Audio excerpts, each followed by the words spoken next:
Hi, my name is Doug Curtis. I'm with Kunes Mobility, and this is another edition of Kunes Car Convos. Today, we're with Amara Schaefer, who is the Executive Director of the Wisconsin chapter of the Paralyzed Veterans of America Association. I'm driving a used 2022 Toyota Sienna with a wheelchair accessible conversion that allows the wheelchair occupant to sit in either of the front row passengers. Kunes Mobility has both new and used units in our inventory, starting for as low as $15,000.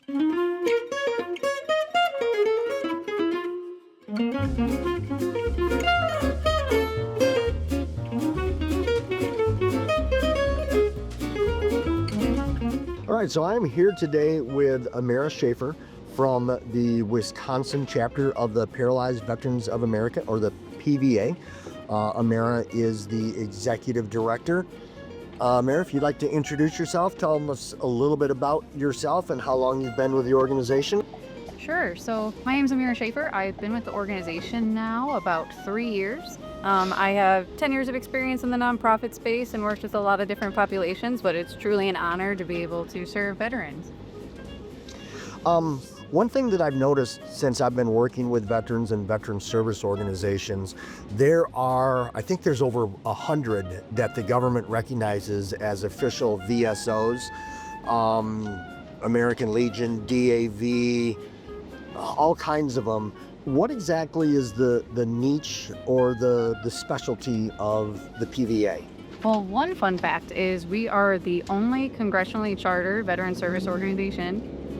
So in 1945, after World War II, they realized that there was a need to serve veterans with spinal cord injuries, diseases, or dysfunctions. And with that, we were chartered to serve these veterans for their unique needs, and then we also serve their families. So, we have members that have multiple sclerosis, ALS, and a lot of these diseases or spinal cord injuries really require specific services in comparison to other veterans, maybe with different needs other than spinal cord injuries or being paralyzed. It's got to be pretty important here that the Zablocki VA is one of the best spinal cord units that the VA system has in the country. So it's got to be really neat that you've seen such an investment into the spinal cord unit here. Yes, so the spinal cord injury unit here is an amazing facility, has an amazing recreational therapy, occupational therapy, physical therapy team that, partners with us on a lot of our events, and, just being that conduit to connect us with veterans that may not be connected to Paralyzed Veterans of America yet, just so we can make sure we're, supporting them and adapting their housing, we're understanding their earned benefits, all of that good stuff. Understanding their earned benefits. That's always been one of my biggest personal issues, is that everybody talks about, how we need to treat our veterans with respect and really care for our veterans. And a lot of times, in my opinion, there's some unwarranted shots that's taken at the VA. It's always been my contention that there's plenty of benefits available for veterans. They just don't know what's out there or how to get it. How does the PVA help bridge that gap between what they're eligible for and what they know about? Absolutely. So we have an amazing staff member. Her name is Brenda Stencil. She is our National Service Officer. So she is, the expert and subject matter expert in all things earned benefits. And she can walk a veteran through, all of that paperwork, understanding how to file a claim, really support folks in ways that it's just this individualized services in order to help them understand, the complex network of VA benefits and, what box to check and all of these things. And, that can be anything from the adaptive vehicle grant to an adaptive housing grant, or really just filing a new disability claim or understanding new legislation like the PACT Act or anything like that. Yeah, I've met Brenda. She's absolutely wonderful. I should mention she is a U.S. Navy veteran as well, so she definitely has a passion for what she does. Yeah, that's another thing that I've noticed. Veterans really are a tight-knit group, and not to say that someone who is not a veteran like myself, and I don't believe that you are either, Correct. can't be connected into the community. but certainly the veterans really step up and support each other. They absolutely do. It's been incredible just to watch, the camaraderie that happens at Paralyzed Veterans of America events. If it's not just an adaptive sports boot camp that our Wisconsin chapter holds, to, our banquet, which I know you attended last year. And it's not just that camaraderie in between the veterans themselves, it's also the veterans' families, caregivers connecting with caregivers, kids connecting with kids. It's been an incredible experience to watch them, the social isolation is a real thing, especially for folks that are paralyzed, or, we have some folks with MS that have been in their bed for 20 years. And even watching those relationships build over Zoom, because we do these like chill-in chats where people can share their experiences with multiple sclerosis, or, being a woman veteran, whatever the case may be. And, they will check on each other, make those phone calls, I believe the lingo is really, like check on that battle buddy, making sure that they know everyone is okay. They can, kind of push them if necessary, or, drag them to an event that maybe they've never been to before that they might be a little bit worried about coming to. Like, one of my favorite stories is, unfortunately, this veteran has passed away, but he, was in his 80s. He was unsure about coming to our adaptive sports boot camp because, a lot of young veterans that are going to be super competitive, maybe not include him. And his caregiver shared that with us, and he ended up quarterbacking our wheelchair football, both sides, and they were super into it.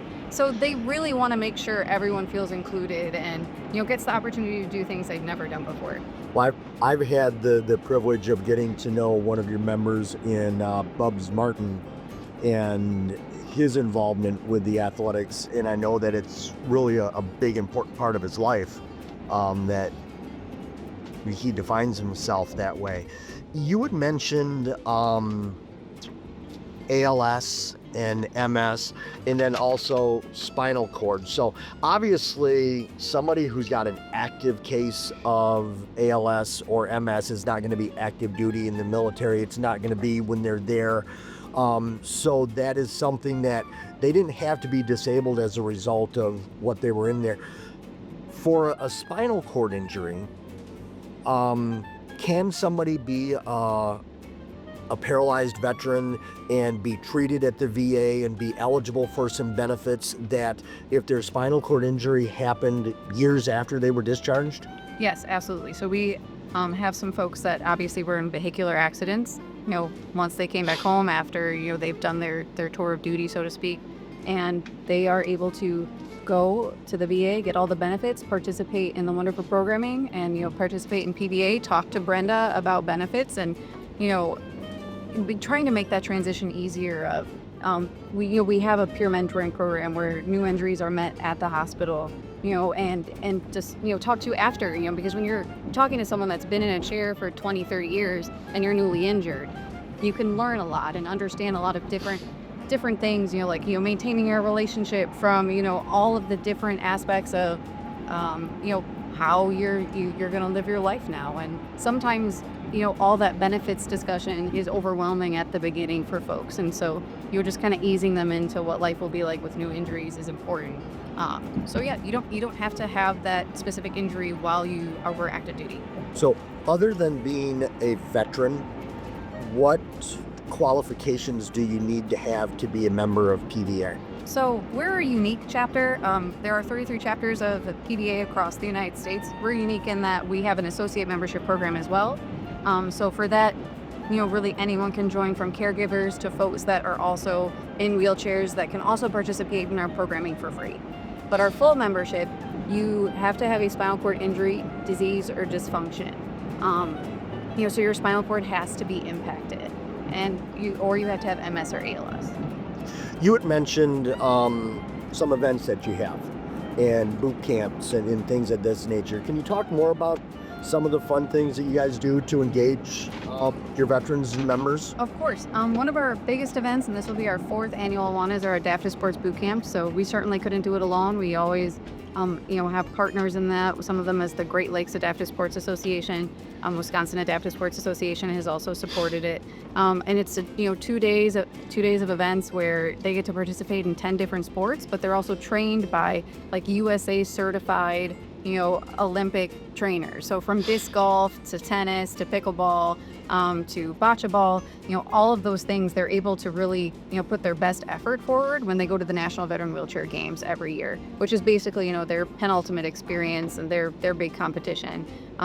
We support all of our veterans to go to the National Veteran Wheelchair Games that the PBA and VA puts together. We send about 20. We would love to send more if, as more people are interested. It's kind of our best kept secret. Team Wisconsin always, really shows out at this event. So they have about 40 medals that were brought back last year by 20 athletes. 33 of them were gold. So, we really work every year with the rec therapy program at PBA or at the VA. And the TOMA has a pretty robust rec therapy program as well. Just making sure they're practicing archery and all of these other sports that they get to do.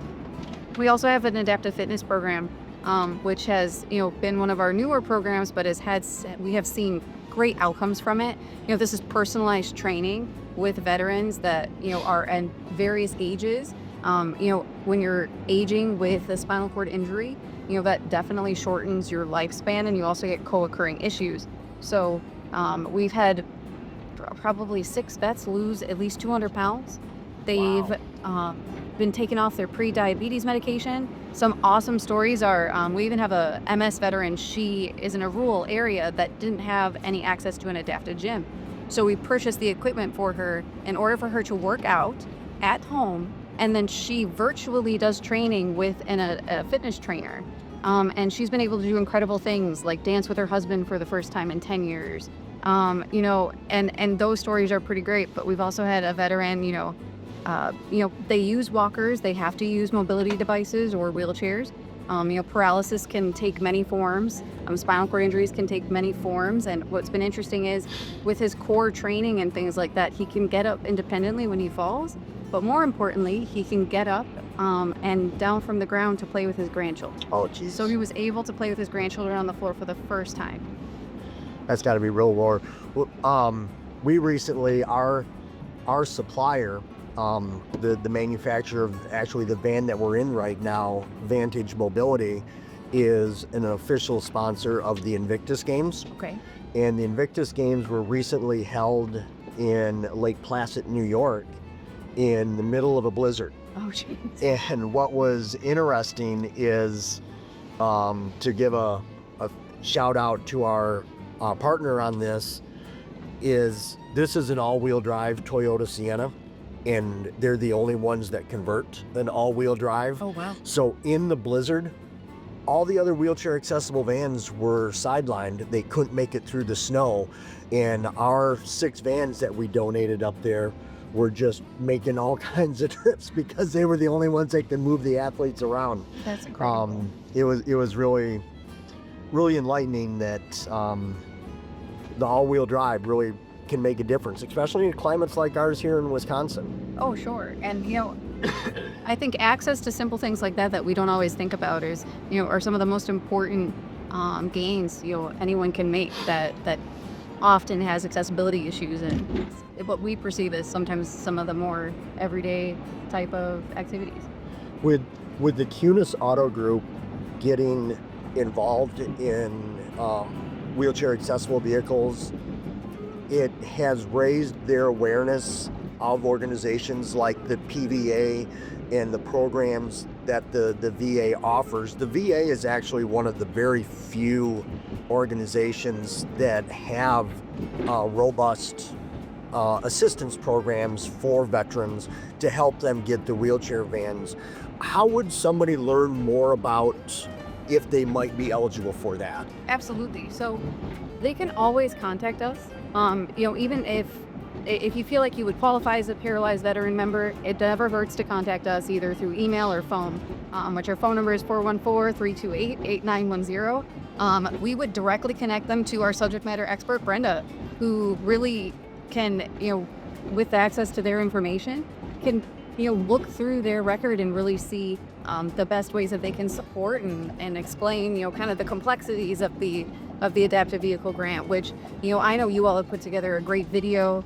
We've been able to send out some great emails for you folks, kind of simplifying that process and understanding some of the wonderful benefits you all have for our veteran members in order to make, purchasing a wonderful vehicle like this, more accessible to them.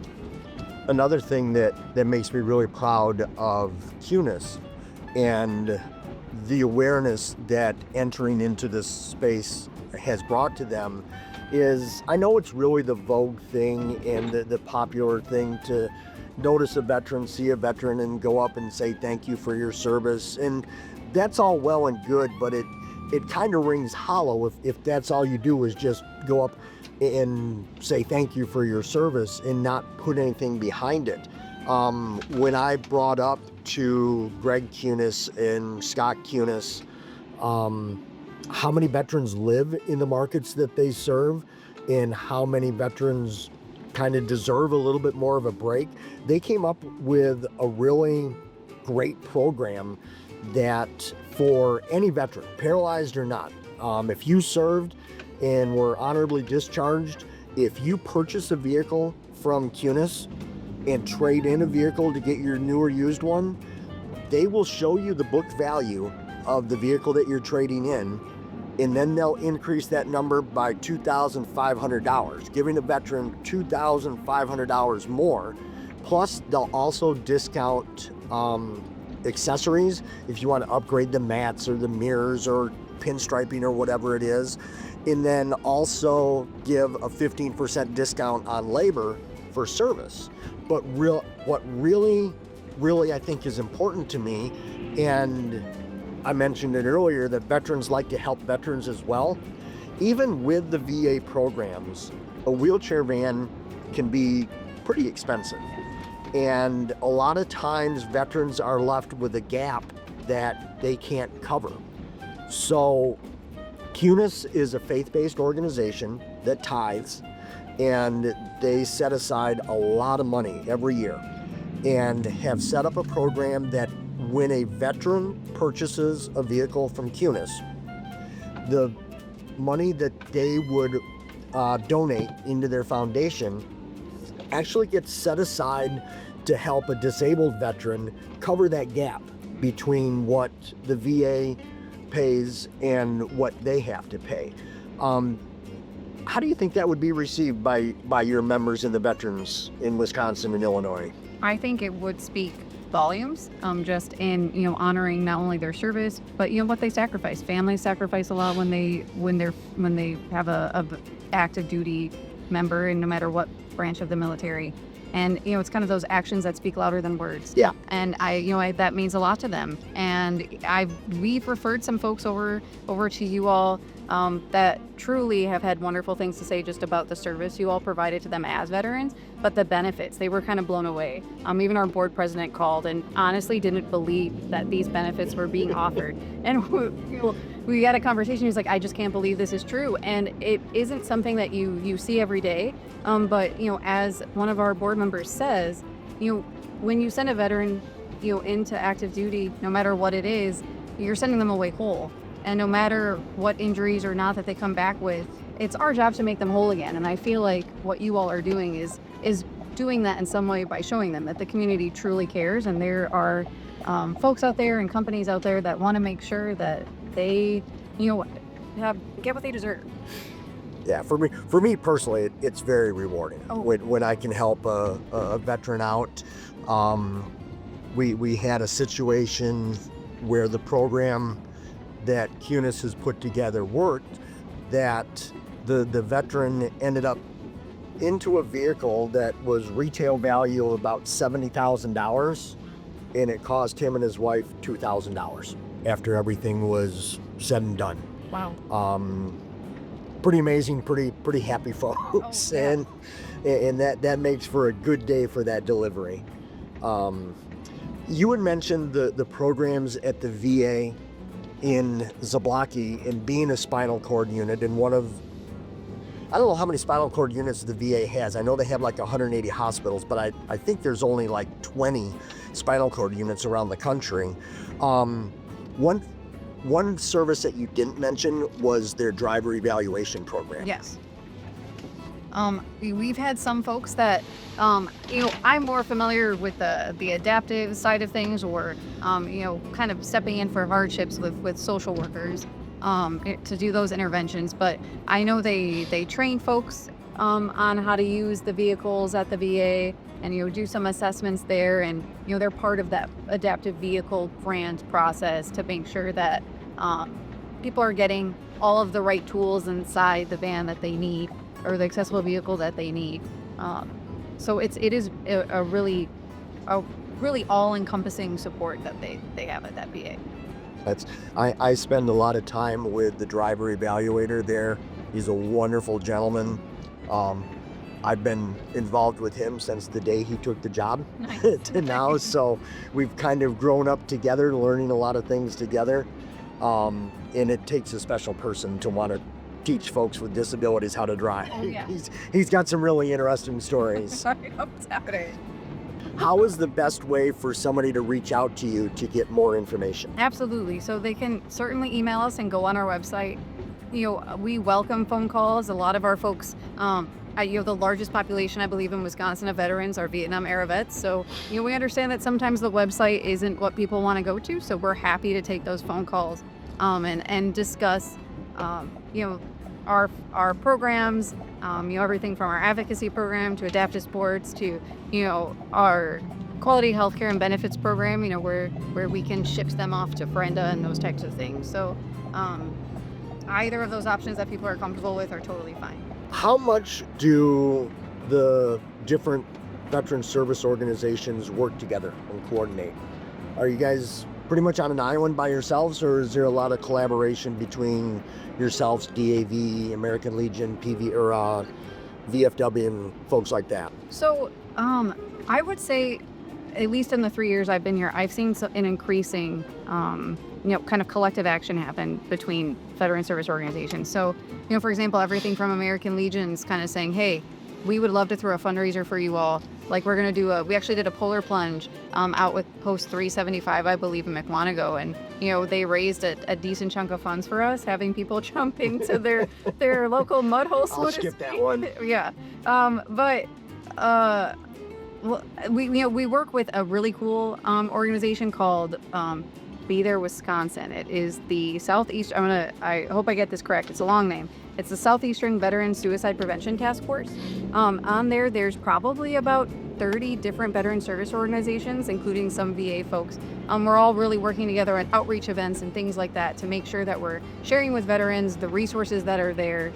From doing stand downs in Racine to all different locations to make sure people know about the resources that are available to them, whether to veterans or their families. So the most recent one was Frost Fest, where we share our resources with about 30 other organizations that can support veterans and their families and getting any type of support that they need, from benefits to mental health supports, all that good stuff.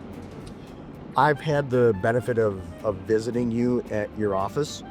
Can you tell folks where you're located and the beautiful office? Yeah, absolutely. So we are lucky enough to be located right in the War Memorial, right on the lakefront next to the Art Museum in Milwaukee County. And we are on the 4th floor in Suite 422. And so, we're very proud to be a veteran service organization in that building, and being able to collaborate with the War Memorial on events and things like that.